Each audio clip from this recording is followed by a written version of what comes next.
السلام علیکم ناظرین، میں محمد اسلم حسین سیاست کی خبروں میں آپ سب کا استقبال کرتا ہوں۔ گجرات میں ایک ایسا قانون نافذ العمل ہو گیا ہے جس کے تحت شادی کے ذریعے جبری یا دھوکہ دہی سے مذہب کی تبدیلی کے لیے سخت ترین سزا سنائی جائے گی۔ گورنر آچاریہ دیورت نے گجرات آزادی مذہب بل 2021 کو 22 مئی کے دن منظوری دے دی، جس کے مطابق بعض کیسز میں 10 سال تک سزائے قید سنائی جا سکتی ہے اور 5 لاکھ روپے جرمانہ عائد کیا جا سکتا ہے۔ اس بل کو ریاستی اسمبلی کی جانب سے جاریہ سال 1 اپریل کو منظوری دی گئی تھی۔ چیف منسٹر کے دفتر کے ایک عہدیدار نے توثیق کی کہ چیف منسٹر کے دفتر کے 4 جون کے اعلان کے مطابق ریاست میں اس قانون پر عمل آوری کی جا رہی ہے۔ اس بل کو پیش کرتے ہوئے حکومت نے کہا تھا کہ یہ ابھرتے ہوئے رجحان کو ختم کرنا چاہتے ہیں جس میں خواتین کو مذہب کی تبدیلی کے مقصد کے لیے شادی کے لیے ورگلایا جا رہا ہے۔ شادی کے لیے زبردستی تبدیلی مذہب یا کسی فرد کی شادی کرانے یا کسی فرد کو شادی کے لیے مدد کی فراہمی پر 3 تا 5 سال سزائے قید سنائی جائے گی اور 2 لاکھ روپے تک جرمانہ کیا جائے گا۔ مگر متاثرہ کمسن ہے، ایک خاتون ہے، ایک دلت یا قبائلی ہے، تب مجرم کو 4 تا 7 سال کے لیے جیل بھیج دیا جائے گا اور جرمانہ 3 لاکھ روپے سے کم نہیں رہے گا۔ شادی کے ذریعے تبدیلی مذہب پر مدد کرنے والوں کو بھی سزا ہوگی۔ کانگریس لیڈر راہل گاندھی نے غازی آباد کے ایک واقعے پر جس میں ایک عمر رسیدہ مسلمان کو مبینہ طور پر مار پیٹ کی گئی شدید رد عمل کا اظہار کیا اور کہا کہ ایسا ظلم سماج اور مذہب دونوں کے لیے شرمناک ہے۔ غازی آباد پولیس نے کوئی فرقہ پرستی کے زاویے کو خارج از بحث قرار دیا اور کہا کہ صوفی عبدالصمد پر 6 افراد نے، جن میں ہندو اور مسلمان دونوں شامل تھے، حملہ کر دیا جو ان کی جانب سے ان کو فروخت کی جانے والی تعویذوں سے ناخوش تھے۔ اس واقعے کی رپورٹ کو ٹیگ کرتے ہوئے راہل گاندھی نے کہا، میں اس بات کو تسلیم نہیں کر سکتا کہ لارڈ رام کے بھکت ایسا کر سکتے ہیں۔ سابق کانگریس سربراہ نے ہندی میں ٹویٹ کیا، ایسا ظلم انسانیت کے خلاف ہے اور سماج اور دھرم دونوں کے لیے شرمناک ہے۔ اتر پردیش کے وزیر اعلیٰ یوگی آدتیہ ناتھ نے ایک عمر رسیدہ مسلمان کو مار پیٹ کے غازی آباد واقعے پر راہل گاندھی کے ٹویٹ پر سخت تنقید کا نشانہ بنایا اور کانگریس لیڈر سے کہا کہ وہ ریاست کے عوام کو بدنام کرنے اور ان کی اہانت کرنے سے پرہیز کریں۔ اس واقعے کے بارے میں گاندھی کے ٹویٹ کو ٹیگ کرتے ہوئے یوگی آدتیہ ناتھ نے کہا، لارڈ رام کا پہلا سبق ہے سچ بولیے جو آپ نے اپنی زندگی میں نہیں بولا ہے۔ انہوں نے ہندی میں ٹویٹ کیا، آپ کو شرم آنی چاہیے کہ پولیس کی جانب سے سچ کہنے کے بعد بھی آپ سماج میں زہر پھیلا رہے ہیں۔ اقتدار کے لالچ میں آپ انسانیت کو شرمندہ کر رہے ہیں۔ اتر پردیش کے عوام کی اہانت اور انہیں بدنام کرنے کے سلسلے کو بند کریں۔ سپریم کورٹ نے کہا ہے کہ وہ مرکز کے اعلامیہ کو چیلنج کرتی درخواست کی سماعت 2 ہفتے بعد کرے گی۔ مرکز نے افغانستان، بنگلہ دیش اور پاکستان کے غیر مسلموں سے جو گجرات، راجستھان، چھتیس گڑھ، ہریانہ اور پنجاب کے 3 اضلاع میں رہ رہے ہندوستانی شہریت کے لیے درخواستیں طلب کی ہے۔ معاملہ جسٹس ہیمنت گپتا اور جسٹس وی رما سبرامنیم کی بینچ پر سماعت کے لیے آئی۔ درخواست گزار کے وکیل کپل سبل نے کہا کہ مرکز نے پیر کے دن جوابی حلف نامہ داخل کیا ہے، ہمیں اس کا جواب دینے کے لیے 2 ہفتے درکار ہوں گے۔ اس پر بینچ نے کہا کہ معاملے کی سماعت 2 ہفتے بعد ہوگی۔ مرکز نے اپنے حلف نامے میں عدالت سے کہا کہ اعلامیہ کا شہریت ترمیمی قانون یعنی CAA سے کوئی لینا دینا نہیں ہے۔ اس نے انڈین یونین مسلم لیگ IUML کی درخواست کے جواب میں یہ حلف نامہ داخل کیا۔ مسلم لیگ نے مرکز کے اعلامیہ کو چیلنج کیا ہے۔ الہ آباد ہائی کورٹ نے بارہ بنکی ضلع انتظامیہ کی جانب سے گزشتہ ماہ شہید کردہ مسجد کے میدان پر مسلمانوں کو نماز کی اجازت دینے کے لیے ایک درخواست پر حکومت اتر پردیش کا موقف طلب کیا ہے۔ ہائی کورٹ کی لکھنؤ بینچ نے کل ہند مسلم پرسنل لا بورڈ کی درخواست پر اپنا فیصلہ محفوظ کیا ہے۔ 17 مئی کو ضلع انتظامیہ نے بارہ بنکی کے رام سینی گھاٹ پولیس سرکل علاقے میں اس مسجد کو منہدم کر دیا تھا۔ جسٹس راجن رائے اور جسٹس سورلا ونیا پر مشتمل بینچ نے حکومت سے موقف طلب کیا۔ درخواست گزار نے مطالبہ کیا ہے کہ مقامی عہدیداروں کو مسجد کی بحالی کے لیے ہدایت جاری کی جائے اور انتظامی کمیٹی کو مسجد کی دوبارہ تعمیر کی اجازت دی جائے۔ امریکی صدر جو بائیڈن نے کہا ہے کہ ترکی کے صدر رجب طیب اردوغان سے ان کی ملاقات کافی مثبت رہی اور ہمارے وفود کے درمیان مذاکرات کا عمل جاری رہے گا۔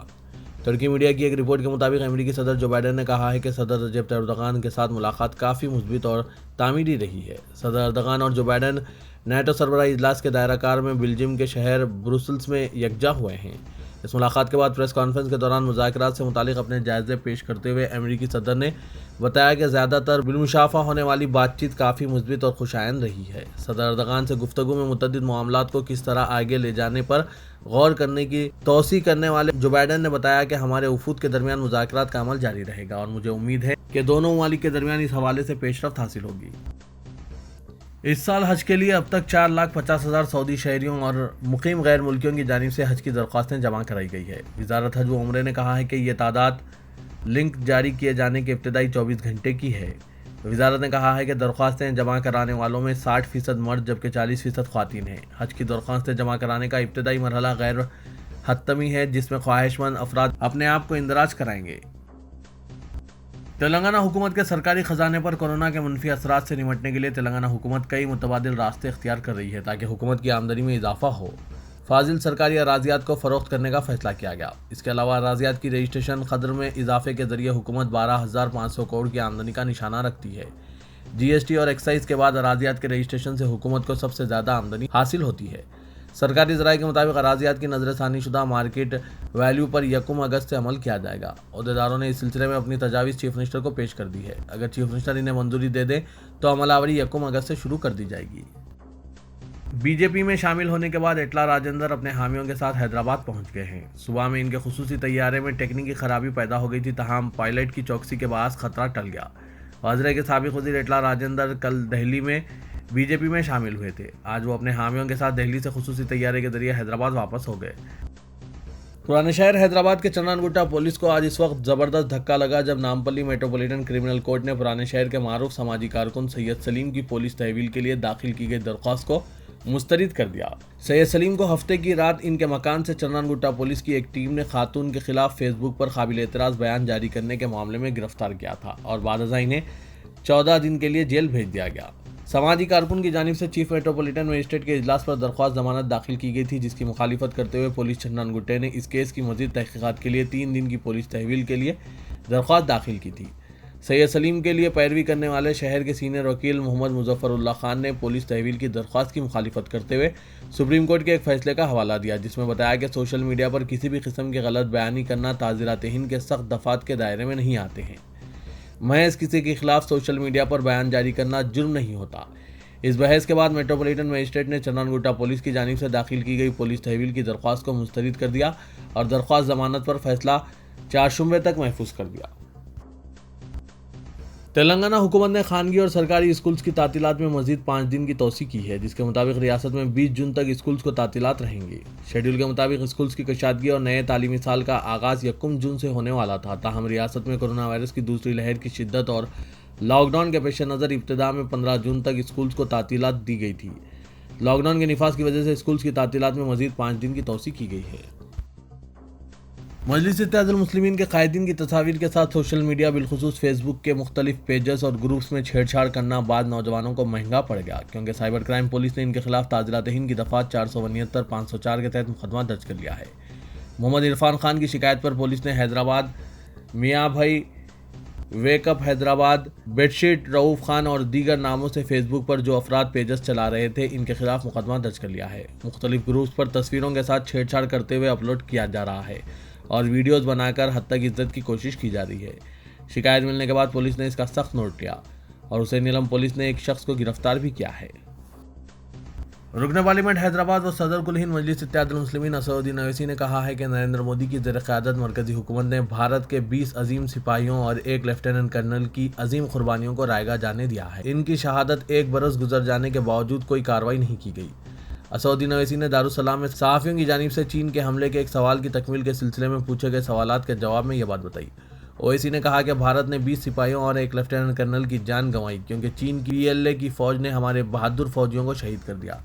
1 سال گزرنے کے باوجود بھی مودی حکومت نے قربانیوں کو رائیگاں کر دیا۔